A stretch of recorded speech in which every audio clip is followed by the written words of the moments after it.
ਸਾਡੀ RCMP ਸਾਡੀਆਂ ਸੁਰੱਖਿਆ ਏਜੰਸੀਆਂ ਆਪਣੇ ਬੋਲਣ ਦੇ ਹੱਕ ਦੀ ਵਰਤੋਂ ਕਰਨ ਲਈ ਕੈਨੇਡਾ ਦੇ ਨਾਗਰਿਕਾਂ ਦੇ ਖਿਲਾਫ ਹਿੰਸਾ ਨੂੰ ਕਦਾਚਿਤ ਬਰਦਾਸ਼ਤ ਨਹੀਂ ਕਰਨਗੇ। ਅੰਡਰਸਟੈਂਡਿੰਗ ਸੌਫਟ ਟ੍ਰਾਂਸਨੈਸ਼ਨਲ ਰਿਪਰੈਸ਼ਨ ਇਹ ਡਾਇਰੈਕਟ ਐਫਰਟ ਹੈ ਫੋਰਨ ਗਵਰਨਮੈਂਟ ਦਾ ਟੂ ਕੰਟਰੋਲ, ਇਨਫਲੂਐਂਸ ਔਰ silence dissent from diaspora communities through non-violent means such as misinformation, economic pressure, diplomatic influence and proxy networks.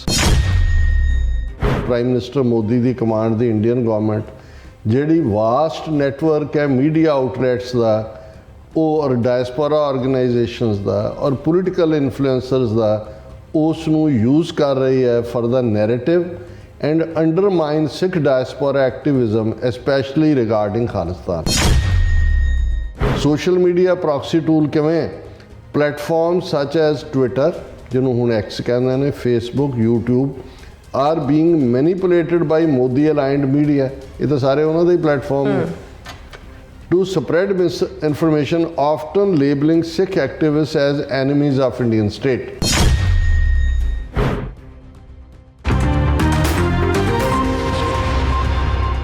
ਦਰਸ਼ਕੋ break ਬਾਅਦ ਤੁਹਾਡਾ ਸਭ ਦਾ ਭਰਪੂਰ ਸਵਾਗਤ ਹੈ। ਸੋ ਵੀ ਇਸ ਗੱਲਬਾਤ ਕਰਨ ਜਾ ਰਹੇ ਹਾਂ ਕਿ ਕੈਨੇਡਾ ਦੇ ਪ੍ਰਧਾਨ ਮੰਤਰੀ ਜਸਟਿਨ ਟਰੂਡੋ ਵੱਲੋਂ ਭਾਰਤ ਦੇ ਖਿਲਾਫ ਦ੍ਰਿੜਤਾ ਨਾਲ ਲਏ ਸਟੈਂਡ ਨੇ ਭਾਰਤ ਦੀ ਨੀਂਦ ਹਰਾਮ ਕਰ ਦਿੱਤੀ ਹੈ ਔਰ ਭਾਰਤੀ ਮੀਡੀਆ ਅਤੇ ਅਧਿਕਾਰੀ ਜਿਹੜੇ ਨੇ ਟਰੂਡੋ ਦੇ ਅਸਤੀਫੇ ਦੀ ਝਾਕ ਵਿੱਚ ਬੈਠੇ ਨੇ ਔਰ ਕਿਉਂਕਿ ਉਹਨਾਂ ਅਨੁਸਾਰ ਟਰੂਡੋ ਆਪਣੀ ਪਾਰਟੀ ਵਿੱਚ ਵੀ ਅਨਪਾਪੂਲਰ ਹਨ, ਪਰ ਟਰੂਡੋ ਸਰਕਾਰ ਵਿੱਚ ਮੰਤਰੀ ਹਰਜੀਤ ਸਿੰਘ ਸੱਜਣ ਨੇ ਪਾਰਲੀਮੈਂਟ ਵਿੱਚ ਬੋਲਦਿਆਂ ਟਰੂਡੋ ਦੀ ਮੁਕੰਮਲ ਹਮਾਇਤ ਕੀਤੀ ਹੈ ਤੇ ਭਾਰਤ ਸਰਕਾਰ ਤੇ ਨਿਸ਼ਾਨਾ ਸਾਧਿਆ ਹੈ ਔਰ ਭਾਰਤ ਕਿਵੇਂ ਟ੍ਰਾਂਸਨੈਸ਼ਨਲ ਰਿਪਰੈਸ਼ਨ ਯਾਨੀ ਕਿ ਪ੍ਰੋਪੇਗੈਂਡੇ ਰਾਹੀਂ ਕੈਨੇਡਾ ਨੂੰ ਅਤੇ ਖਾਲਿਸਤਾਨ ਦੀ ਲਹਿਰ ਨੂੰ ਬਦਨਾਮ ਕਰ ਰਿਹਾ। ਸੋ ਇਸ ਬਾਰੇ ਆਪਾਂ ਗੱਲਬਾਤ ਕਰਨ ਜਾ ਰਹੇ ਹਾਂ। ਸੋ ਅਸੀਂ ਚਾਹਾਂਗੇ ਕਿ ਤੁਸੀਂ ਇਸੇ ਤਰ੍ਹਾਂ ਬਣੇ ਰਹਿਣਾ। ਦੇਖਣ ਸੁਣ ਲਈ ਐਂਡ ਲਿਖਣ ਲਈ ਤੁਹਾਡਾ ਸਭ ਦਾ ਬਹੁਤ ਬਹੁਤ ਧੰਨਵਾਦ। ਜੀ ਡਾਕਟਰ ਸਾਹਿਬ ਕੀ ਵਿਚਾਰਾਂ ਨੇ? ਦੇਖੋ ਇਸ ਵੇਲੇ ਭਾਰਤ ਦੇ ਇਲੈਕਟ੍ਰੋਨਿਕ ਮੀਡੀਆ, ਡਿਜੀਟਲ, ਯੂਟਿਊਬਰਸ ਔਰ ਅਦਰਵਾਈਜ਼ ਜਿਹੜੇ 800 ਦੇ ਕਰੀਬ ਚੈਨਲ ਜਿਹੜੇ ਸਵੇਰ ਤੋਂ ਸ਼ਾਮ ਤੱਕ ਨਫ਼ਰਤ ਦਾ ਜ਼ਹਿਰ ਉਗਲਦੇ ਨੇ, ਵੇਚਦੇ ਨੇ, ਜ਼ਹਿਰ ਦੇ ਵਪਾਰੀ ਨੇ ਜੀ, ਉਹਨਾਂ ਨੂੰ ਇਸ ਵੇਲੇ ਇੱਕ ਟਾਸਕ ਮਿਲੀ ਹੋਈ ਹੈ ਔਰ ਉਹ ਕੈਨੇਡਾ ਦੇ ਖਿਲਾਫ ਜਸਟਿਨ ਟਰੂਡੋ ਦੇ ਖਾਸ ਤੌਰ 'ਤੇ ਔਰ ਖਾਲਿਸਤਾਨੀਆਂ ਦੇ ਖਿਲਾਫ ਖੁੱਲ੍ਹ ਕੇ ਜ਼ਹਿਰ ਉਗਲਣਾ। ਕੋਈ ਉਹਨੂੰ ਇੰਟਰਨੈਸ਼ਨਲ ਸਾਜ਼ਿਸ਼ ਦੱਸ ਰਿਹਾ ਹੈ, ਕੋਈ ਕੁਛ ਦੱਸ ਰਿਹਾ। ਪਹਿਲਾਂ ਤਾਂ ਇਕੱਲੇ ਟਰੂਡੋ ਦੇ ਹੀ ਹਵਾਲੇ ਨਾਲ ਗੱਲ ਹੁੰਦੀ ਸੀ। ਹੁਣ ਜਦੋਂ ਦੀ ਅਮਰੀਕਾ ਨੇ ਪਿਛਲੇ 2-3 ਦਿਨ ਤੋਂ ਬਾਅਦ ਮਰੋੜਨੀ ਸ਼ੁਰੂ ਕੀਤੀ ਹੈ, ਹੁਣ ਇਹਨੂੰ ਇਹ ਪਿਛਲੇ ਪੀਰੀਅਡ ਦੀਆਂ ਸਾਜ਼ਿਸ਼ਾਂ ਨਾਲ ਵੀ ਜੋੜ ਰਹੇ ਨੇ ਕਿ ਭਾਈ ਪਾਕਿਸਤਾਨ ਵੀ ਪੱਛਮੀ ਤਾਕਤਾਂ ਨੇ ਬਣਾਇਆ ਸੀ ਔਰ ਇਹ ਭਾਰਤ ਨੂੰ ਸ਼ਕਤੀਸ਼ਾਲੀ ਨਹੀਂ ਦੇਖ ਸਕਦੇ, ਤਾਕਤਵਰ ਨਹੀਂ ਦੇਖ ਸਕਦੇ ਔਰ ਇਹ ਹੋ ਰਿਹਾ ਔਰ ਉਹ ਹੋ ਰਿਹਾ ਔਰ ਇਹਨਾਂ ਨੂੰ ਕੋਈ ਪਤਾ ਨਹੀਂ ਲੱਗ ਰਿਹਾ ਕਿ ਹਨੇਰਾ ਕਿੱਥੇ ਹੈ ਤੇ ਚਾਨਣ ਕਿੱਥੇ ਹੈ। ਬਾਹਰਲੇ ਸਿਸਟਮ ਦੇ ਵਿੱਚ ਕਿਵੇਂ ਚੀਜ਼ਾਂ ਵਰਕਆਊਟ ਕਰਦੀਆਂ ਨੇ, ਕਿਉਂਕਿ ਇਹਨਾਂ ਨੂੰ ਤੁਸੀਂ ਇਹ ਦੇਖੋ, ਅਸੀਂ ਉਹਦੀ ਸੰਜੇ ਵਰਮਾ ਜਿਹੜਾ ਪਰਸੋਨਾ ਨਾਨ ਗ੍ਰੇਟਾ ਕੱਢਿਆ ਕੈਨੇਡਾ 'ਚੋਂ, ਹਾਈ ਕਮਿਸ਼ਨਰ ਦੀ ਗੱਲ ਕੀਤੀ। ਉਹ PTI ਦੇ ਆਪਣੇ ਇੰਟਰਵਿਊ 'ਚ ਇੱਕ ਗੱਲ ਕਹਿੰਦਾ ਦੇਖੋ ਕੈਨੇਡਾ ਪਤਾ ਨਹੀਂ ਕਿਉਂ ਖਾਲਿਸਤਾਨੀਆਂ ਦੀ ਹਮਾਇਤ ਕਰ ਰਿਹਾ, ਹਾਲਾਂ ਉਹਨਾਂ ਦੇ ਆਪਣੇ ਮੁਲਕ ਦੇ ਵਿੱਚ ਕਿਊਬੈਕ ਦੀ ਪ੍ਰੋਬਲਮ ਹੈ, ਕਿਊਬੈਕ ਅੱਡ ਹੋਣਾ ਚਾਹੁੰਦਾ ਉਹਦੇ ਤੋਂ, ਤੇ ਉਹ ਤਾਂ ਇੱਕ ਹੋਰ ਉਹਨੂੰ ਹੁਣ ਤੋਂ ਇਹ ਗੱਲ ਹੁੰਦੀ ਹੈ ਵੀ ਤੁਹਾਡਾ ਜਦੋਂ ਤੁਹਾਡੀ ਅੱਖਾਂ ਤੇ ਪੱਟੀ ਚੜ੍ਹੀ ਹੁੰਦੀ ਹੈ ਤੁਸੀਂ ਉਦੋਂ ਫਿਰ ਉਸ ਪੱਟੀ ਚੜ੍ਹੀ ਦੇ ਮੁਤਾਬਕ ਜਿਹੜੀ ਰੰਗ ਦੀ ਐਨਕ ਪਾਈ ਹੁੰਦੀ ਤੁਹਾਨੂੰ ਉਹੀ ਨਜ਼ਰ ਆ ਰਿਹਾ ਹੁੰਦਾ ਨਾ। ਇਸੇ ਲਈ ਪੰਜਾਬੀ ਦਾ ਅਖਾਣ ਵੀ ਹੈ ਕਿ ਸਾਵਣ ਦੇ ਅੰਨੇ ਨੂੰ ਸਭ ਕੁਝ ਹਰਾ ਨਜ਼ਰ ਆਉਂਦਾ ਕਿਉਂਕਿ ਉਹ ਸਾਵਣ ਦੇ ਮਹੀਨੇ 'ਚ ਅੰਨਾ ਹੋਇਆ ਹੁੰਦਾ, ਸਾਵਣ 'ਚ ਪਹਿਲਾਂ ਹੀ ਹਰਿਆਵਲ ਹੁੰਦੀ ਹੈ। ਹੁਣ ਰਾਦਰ ਇਹ ਇੱਕ ਐਜ਼ ਏ ਬਿਊਟੀ ਸਮਝਣਾ ਚਾਹੀਦਾ। ਜਿਹੜੀ ਗੱਲ ਜਗਮੀਤ ਸਿੰਘ ਨੇ 2 ਦਿਨ ਪਹਿਲਾਂ ਕਹੀ, ਉਹਨੇ ਕਿਹਾ ਜੀ ਮੇਰੇ ਨਾਲ ਬਲੌਕ ਕਿਊਬੈਕ ਪਾਰਟੀ ਦੇ ਬੈਠੇ ਹੁੰਦੇ ਨੇ ਜਿਹੜੇ ਕੈਨੇਡਾ ਨੂੰ ਤੋੜਨਾ ਚਾਹੁੰਦੇ ਨੇ, ਕੈਨੇਡਾ 'ਚੋਂ ਅੱਡ ਹੋਣਾ। ਉਹਨਾਂ ਨੂੰ ਅਸੀਂ ਅੱਤਵਾਦੀ ਥੋੜ੍ਹੀ ਕਹਿੰਦੇ, ਅਸੀਂ ਉਹਨਾਂ ਨੂੰ ਹੱਕ ਦਿੰਦੇ ਹਾਂ, ਉਹਨਾਂ ਦੀ ਗੱਲ ਸੁਣਦੇ ਹਾਂ, ਉਹ ਕੈਨੇਡੀਅਨ ਪਾਰਲੀਮੈਂਟ ਦਾ ਹਿੱਸਾ ਨੇ। ਤੇ ਅਸੀਂ ਜੇ ਹਜ਼ਾਰਾਂ ਮੀਲ ਦੂਰ ਤੋਂ ਕੋਈ ਆ ਕੇ ਕੈਨੇਡਾ ਦਾ ਸਿਟੀਜ਼ਨ ਬਣਦਾ ਹੈ, ਉਹ ਆਪਣੇ ਉਸ ਖਿੱਤੇ ਦੇ ਵਿੱਚ ਆਪਣਾ ਮੁਲਕ ਚਾਹੁੰਦਾ, ਉਹਨੂੰ ਅਸੀਂ ਕਿਵੇਂ ਰੋਕ ਸਕਦੇ ਹਾਂ? ਇਹ ਪੀਸਫੁਲ ਜਿਹੜਾ ਹੈ ਉਹ ਹੱਕ ਬਣਦਾ। ਲੇਕਿਨ ਇਹਨਾਂ ਦਾ ਜੇ ਹਾਈ ਕਮਿਸ਼ਨਰ ਨੂੰ ਵੀ ਸਮਝ ਨਹੀਂ ਆਈ ਕਿ ਵੀ ਜਿਹੜਾ ਮੁਲਕ ਆਪਣਾ ਮੁਲਕ ਇਹੀ ਨਹੀਂ ਕਿ ਵੀ ਉਹ ਬਲੌਕ ਕਿਊਬੈਕ ਵਾਲਿਆਂ ਨੂੰ ਨਾਲ ਆਜ਼ਾਦ ਮੁਲਕ ਬਣਾਉਣ ਦਾ ਹੱਕ ਦਿੰਦੇ। 2 ਵਾਰ ਪਿਛਲੇ ਇਹ ਤਾਂ 40 ਸਾਲਾਂ ਜਿਨ੍ਹਾਂ ਨੇ ਸਾਡੀ ਇੱਕ ਤੋਂ ਬਾਅਦ ਇੱਕ ਨਸਲ ਖੁਸ਼ੀ ਕਰਕੇ 2 ਜਨਰੇਸ਼ਨਾਂ ਮੁਕਾ ਦਿੱਤੀਆਂ। ਉਸੇ ਹੀ ਕੈਨੇਡਾ ਨੇ ਜਿਨ੍ਹਾਂ ਦੇ ਉੱਤੇ ਇਲਜ਼ਾਮ ਲੱਗ ਰਿਹਾ ਜੀ ਇਹ ਖਾਲਿਸਤਾਨ ਦੀ ਲਹਿਰ ਨੂੰ ਹਵਾ ਦੇ ਰਹੇ ਨੇ, ਉਹਨਾਂ ਨੇ ਤਾਂ 1980 'ਚ ਔਰ 1995 'ਚ 2 ਵਾਰ ਕਿਊਬੈਕ ਦੇ ਵਿੱਚ ਰੈਫਰੈਂਡਮ ਕਰਵਾਇਆ ਕਿ ਕੀ ਕਿਊਬੈਕ ਦੇ ਲੋਕ ਕੈਨੇਡਾ ਨਾਲ ਰਹਿਣਾ ਚਾਹੁੰਦੇ ਨੇ ਜਾਂ ਅੱਡ ਮੁਲਕ ਚਾਹੁੰਦੇ ਨੇ। ਦੋਨੋਂ ਵਾਰ ਉਹਨਾਂ ਦਾ ਰੈਫਰੈਂਡਮ ਜਿਹੜਾ ਉਹ ਲੂਜ਼ ਹੋਇਆ ਕਿਉਂਕਿ ਮੈਜੋਰਿਟੀ ਨੇ ਕਿਹਾ ਜੀ ਨਹੀਂ ਅਸੀਂ ਕੈਨੇਡਾ ਨਾਲ ਰਹਿਣਾ। ਪਰ ਇਹਦੇ ਬਾਵਜੂਦ ਉਹਨਾਂ ਦੀ ਪਾਰਟੀ ਵੀ ਹੈ, ਉਹਨਾਂ ਦੇ ਪਾਰਲੀਮੈਂਟ ਦੇ ਮੈਂਬਰ ਵੀ ਬਣਦੇ ਨੇ। ਹੁਣ ਇਸ ਬੈਕਗਰਾਊਂਡ 'ਚ ਤੁਸੀਂ ਕੈਨੇਡਾ ਦੀ ਖੂਬਸੂਰਤੀ ਦੇਖੋ। ਹੁਣ ਜਸਟਿਨ ਟਰੂਡੋ 3 ਵਾਰ ਪ੍ਰਾਈਮ ਮਿਨਿਸਟਰ ਬਣ ਚੁੱਕੇ ਨੇ, ਚੋਣਾਂ ਹੋਣੀਆਂ ਨੇ ਅਗਲੇ ਅਕਤੂਬਰ 'ਚ। ਚੌਥੀ ਵਾਰ ਫਿਰ ਟਰੂਡੋ ਰਨ ਕਰ ਰਹੇ ਨੇ ਪ੍ਰਾਈਮ ਜਿਹੜਾ ਪਾਰਟੀ ਲੀਡਰ ਦੇ ਲਈ। ਜਿਹੜਾ ਪਾਰਟੀ ਲੀਡਰ ਹੁੰਦਾ ਹੈ ਉਹੀ ਅਲਟੀਮੇਟ। ਹਾਲਾਂਕਿ ਪਿਛਲੀਆਂ ਇਲੈਕਸ਼ਨਾਂ 'ਚ ਲਿਬਰਲ ਪਾਰਟੀ ਨੂੰ ਐਬਸੋਲੂਟ ਮੈਜੋਰਟੀ ਨਹੀਂ ਮਿਲੀ, ਉਹਨੂੰ ਜਿੰਨੀਆਂ ਸੀਟਾਂ ਘੱਟ ਸੀ ਉਹਨੂੰ national democratic party NDP Jagmeet Singh ਦੀ ਪਾਰਟੀ ਦੀ ਹਮਾਇਤ ਨਾਲ ਹੀ ਉਹ ਸਰਕਾਰ ਉਹਦੀ ਕਾਇਮ ਹੈ। ਹੁਣ ਵਿਦਨ ਪਾਰਟੀ ਕਿੰਨੀ ਡੈਮੋਕ੍ਰੇਸੀ ਹੈ ਜਾਂ ਕਿੰਨਾ ਹੈ ਕਿ ਵੀ ਇਹਨਾਂ ਦੀ ਕਲੋਜ਼ ਡੋਰ ਮੀਟਿੰਗ ਹੋਈ ਲਿਬਰਲ ਔਰ ਇਸ ਵੇਲੇ ਲਿਬਰਲ ਪਾਰਟੀ ਦੇ 153 MP ਨੇ, ਮੈਜੋਰਟੀ ਨਹੀਂ ਹੈ, ਮੈਜੋਰਟੀ NDP ਦੇ ਨਾਲ ਹੀ ਬਣਦੀ ਹੈ। ਹੁਣ 153 MPਆਂ 'ਚੋਂ 20 MPਆਂ ਨੇ ਜਸਟਿਨ ਟਰੂਡੋ ਨੂੰ ਲਿਖ ਕੇ ਦਿੱਤਾ ਹੈ ਕਿ ਜੀ ਅਸੀਂ ਚਾਹੁੰਦੇ ਹਾਂ ਵੀ ਤੂੰ ਆਉਣ ਵਾਲੀ ਲੀਡਰਸ਼ਿਪ ਦੀ ਚੋਣ ਨਾ ਲੜ, ਵੀ ਆਲਰੇਡੀ ਸਾਡੀ ਲਿਬਰਲ ਪਾਰਟੀ ਅਨਪੋਪੂਲਰ ਹੋ ਰਹੀ ਹੈ, ਉਹਨਾਂ ਦੀ ਪੋਪੂਲੈਰਿਟੀ ਰੇਟ ਘੱਟ ਹੈ, ਇਕੋਨਮੀ ਅੰਡਰ ਸਟ੍ਰੈਸ ਹੈ, ਇਹ ਉਹ। ਹੁਣ ਉਹ ਬੰਦ ਸੈਸ਼ਨ ਸੀ, 3 ਘੰਟੇ 4 ਘੰਟੇ ਚੱਲਿਆ। ਉਹਨੇ ਜਸਟਿਨ ਟਰੂਡੋ ਨੇ ਸੁਣਿਆ ਸਭ ਨੂੰ, ਬੜੀ ਸਮਾਈਲਿੰਗਲੀ ਉਹਨੇ ਕਿਹਾ ਜੀ ਮੈਂ ਤੁਹਾਡੇ ਸਾਰੇ ਜਿਹੜੇ ਨੁਕਤੇ ਨੇ ਉਹ ਜ਼ਰੂਰ ਧਿਆਨ ਦੇ ਵਿੱਚ ਰੱਖੇ ਨੇ। ਔਰ ਉਹਨਾਂ ਨੇ smiling Mister Trudeau said Liberals are strong and united. ਉਹਨੇ ਕਿਹਾ ਜੀ ਅਸੀਂ ਬਹੁਤ ਮਜ਼ਬੂਤ ਹੈ, ਅਸੀਂ ਇਕੱਠੇ ਹਾਂ। ਇਹਦਾ ਮਤਲਬ ਹੈ ਕਿ ਜਸਟਿਨ ਟਰੂਡੋ ਨੇ ਜਿਹੜਾ ਉਹ ਕੋਈ ਰਿਜ਼ਾਈਨ ਨਹੀਂ ਕਰ। ਪਰ ਤੁਸੀਂ ਇੰਡੀਆ 'ਚ ਦੇਖੋ ਈਵਨ ਇਸ ਖਬਰ ਨੂੰ, ਹਾਲਾਂਕਿ ਐਸੋਸੀਏਟਿਡ ਪ੍ਰੈਸ ਦੀ ਖਬਰ ਹੈ ਕਿ ਵੀ over 20 Canadian Liberal lawmakers urge Trudeau to step down before next election. ਲੇਕਿਨ ਇਹ ਪਾਰਟੀ ਦਾ ਇੱਕ ਸਿਸਟਮ ਹੈ। ਇਹਨੂੰ ਇੰਡੀਆ ਨੇ ਇਵੇਂ ਬਣਾਇਆ ਕਿ ਜੀ ਜਦੋਂ ਦਾ ਟਰੂਡੋ ਨੇ ਇੰਡੀਆ ਦੇ ਮੁੱਦੇ 'ਤੇ ਸਟੈਂਡ ਲਿਆ, ਉਹਦੀ ਆਪਣੀ ਪਾਰਟੀ 'ਚ ਬਗਾਵਤ ਹੋ ਗਈ, ਉਹਦੇ ਆਪਣੇ MP ਉਹਨੂੰ ਕਹਿ ਰਹੇ ਨੇ ਛੱਡ ਜਾ ਔਰ ਦੂਜਾ ਪਾਸੇ ਹੋ, ਅਸੀਂ ਨਹੀਂ ਤਾਂ ਹਾਰਾਂਗੇ।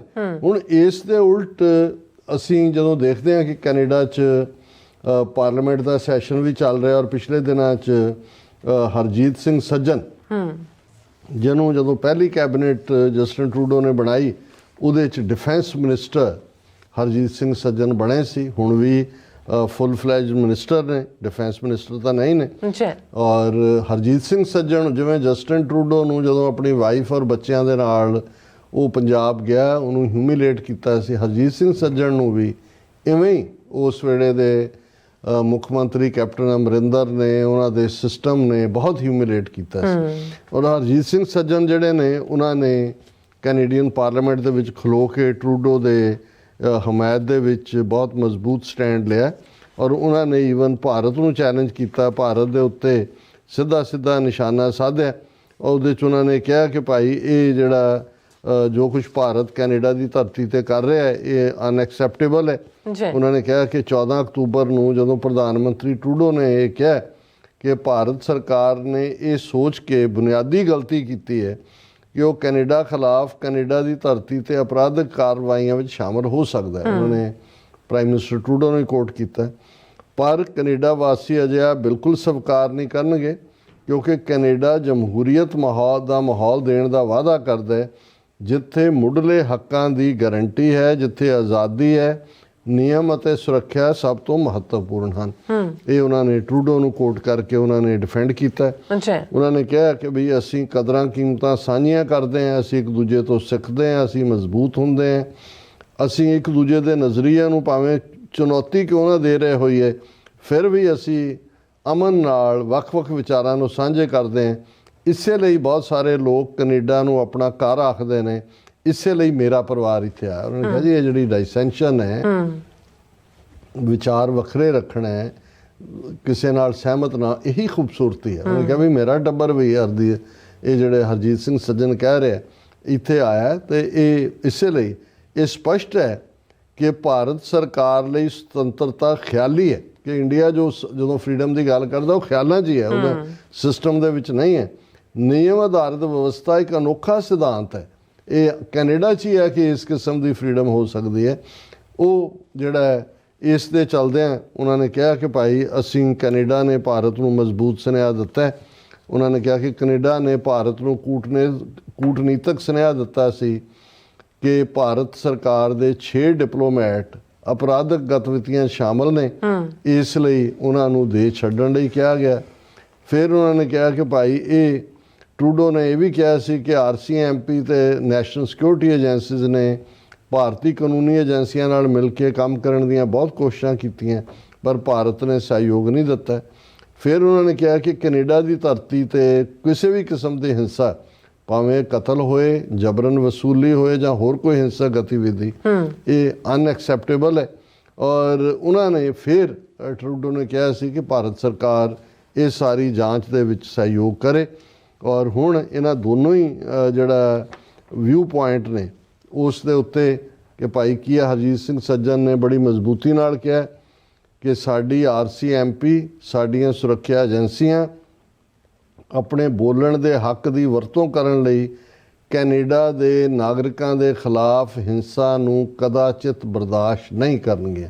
ਇਹ ਬਹੁਤ ਸਟਰੋਂਗ ਮੈਸੇਜ ਦਿੱਤਾ ਹੈ। ਔਰ ਇਹ ਸਾਰੇ ਦੇ ਚਲਦਿਆਂ ਜਿਹੜਾ ਭਾਰਤ ਨੇ ਇਸ ਨੂੰ ਜਸਟੀਫਾਈ ਕੀਤਾ ਕਿ ਜੀ ਇਹ ਕਿਉਂਕਿ ਕੈਨੇਡਾ ਖਾਲਿਸਤਾਨੀਆਂ ਨੂੰ ਵਧਾਵਾ ਦੇ ਰਿਹਾ ਹੈ, ਇਸ ਲਈ ਜਿਹੜਾ ਸਾਡਾ ਜੋ ਵੀ ਅਸੀਂ ਕਹਿ ਰਹੇ ਹਾਂ ਉਸ ਨੂੰ ਅਸੀਂ ਅੱਗੇ ਤੋਰਾਂਗੇ। ਔਰ ਸਾਡੇ ਇੱਕ ਨੌਜਵਾਨ ਵੀਰ ਨੇ ਇੱਕ ਪਾਸੇ ਤਾਂ ਅਸੀਂ ਟਰਾਂਸਨੈਸ਼ਨਲ ਰਿਪਰੈਸ਼ਨ ਦੇਖਦੇ ਹਾਂ ਕੀ ਹੈ, ਉਸ ਦੇ ਉੱਤੇ ਅਸੀਂ ਗੱਲ ਕਰ ਰਹੇ ਹਾਂ ਜੋ ਹੁਣ ਸਾਹਮਣੇ। ਇੱਕ ਟਰਮ ਉਹਨਾਂ ਨੇ ਕੋਇਨ ਕੀਤੀ ਹੈ ਕਿ ਵੀ ਸੌਫਟ ਟਰਾਂਸਨੈਸ਼ਨਲ ਰਿਪਰੈਸ਼ਨ।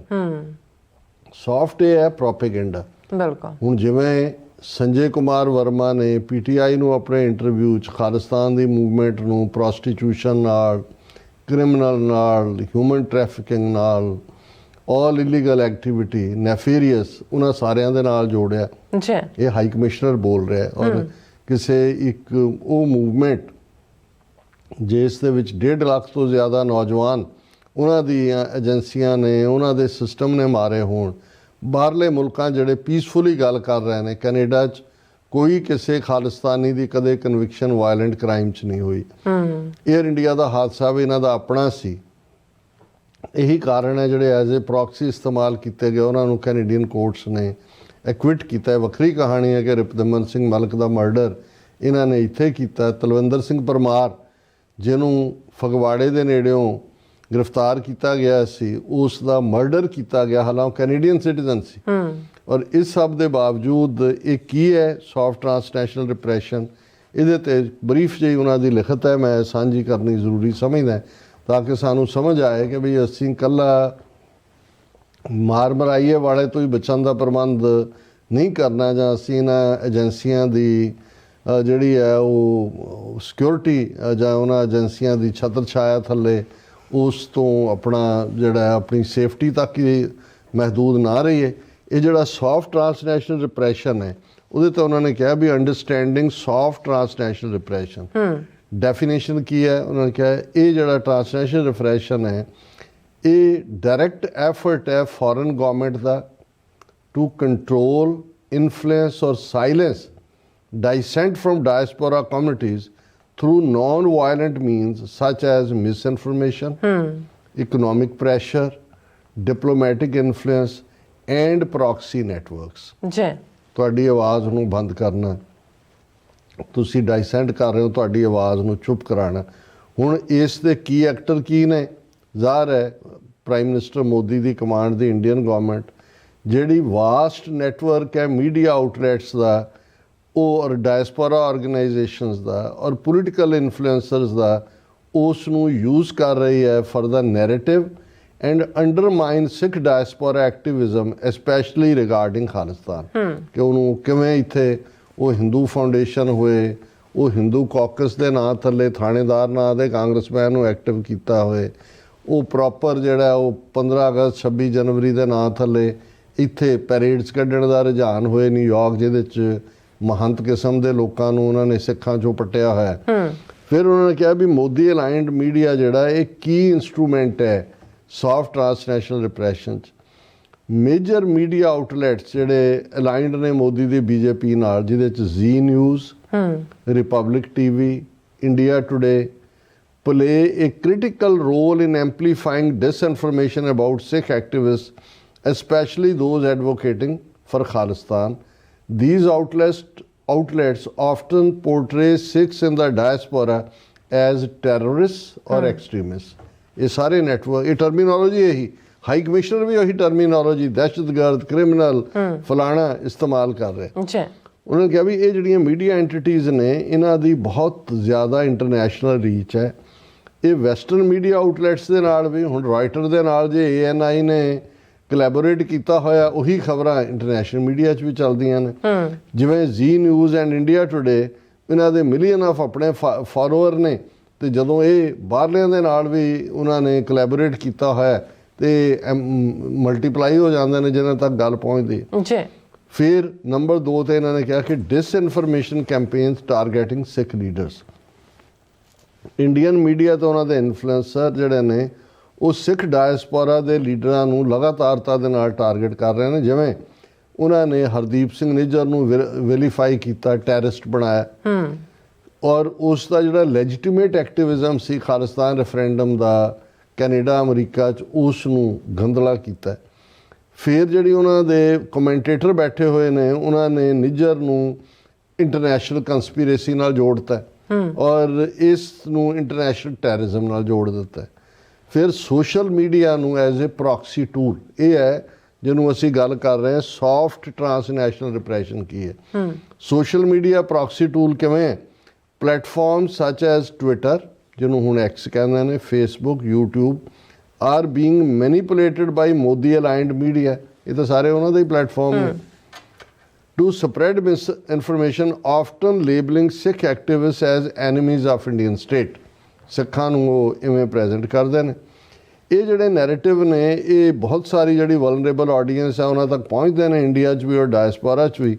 ਉਹਦੇ ਥੱਲੇ ਜਿਹੜੀ ਸਿੱਖ ਆਵਾਜ਼ ਹੈ ਉਹ ਫਰਦਰ ਆਈਸੋਲੇਟ ਹੁੰਦੀ ਹੈ ਔਰ ਇੱਕ ਫੀਅਰ ਔਰ ਇੰਟੀਮੀਡੇਸ਼ਨ ਦਾ ਮਾਹੌਲ ਤਿਆਰ ਕੀਤਾ ਜਾ ਰਿਹਾ। ਅੱਛਾ, diplomatic pressure and influence operation, ਇਹ ਵੀ ਜਿਹੜਾ ਸੌਫਟ ਟਰਾਂਸਨੈਸ਼ਨਲ ਰਿਪਰੈਸ਼ਨ ਹੈ। India's strategy also includes exerting diplomatic pressure on countries like Canada, US, UK। ਜਿਹੜੀਆਂ ਮੋਦੀ ਦੇ ਨਾਲ ਅਲਾਈਨਡ ਆਊਟਫਿਟਸ ਨੇ ਉਹ ਇਸੇ ਨੈਰੇਟਿਵ ਨੂੰ ਪੁਸ਼ ਕਰਦੀਆਂ ਨੇ, ਜਿਹਦੇ 'ਚੋਂ ਬਾਰ-ਬਾਰ ਕਹਿ ਰਹੀਆਂ ਨੇ ਕਿ ਇਹ ਮੁਲਕ ਜਿਹੜੇ ਨੇ ਇਹ ਖਾਲਿਸਤਾਨੀਆਂ ਦੇ ਸੇਫ ਹੇਵਨ ਨੇ।